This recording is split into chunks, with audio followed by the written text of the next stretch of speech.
शिंदे सरकार हे स्थगिती सरकार आहे।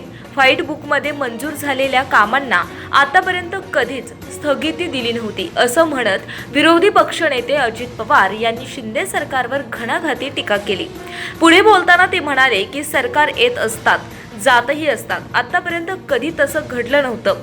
आरोप प्रत्यारोप करून महाराष्ट्राचे प्रश्न सुटणार नाहीत।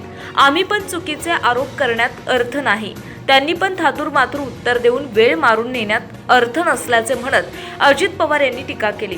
भाषण सुरू असताना अजितदादांनी जाहीर भाषात चूक मांडणी केली।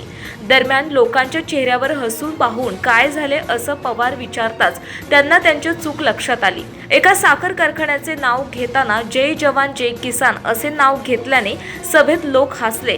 यावर पवार म्हणाले, काय झालं म्हणून विचारलं तेव्हा जय भवानी साखर कारखाना नाव आहे असं सांगितल्यावर अजितदादा यांनी चालू भाषणात माझी चूक झाली असं म्हणत लातूरमधील कारखान्याचं नाव तोंडात आले असे म्हणाले। यानंतर ते बोलताना एकच हशा पिकला। चालल्या तर माझ्या ऊस उत्पादक शेतकऱ्यांना 2 पैसे देता येतात। जय जवान जय किसान तोही कारखान्याच्या बद्दल आता अमरसिंह पंडितांनी लक्ष घातलंय। मित्रांनो, संस्था चांगल्या चालल्याच पाहिजे। हसायला काय झालं? जय भवानी, सॉरी, जय भवानी, चुकलं माझं।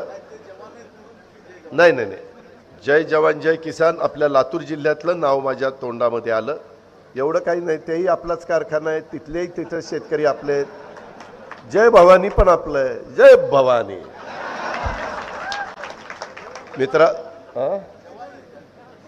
मित्रांनो, कारखाने चांगले चालले पाहिजे।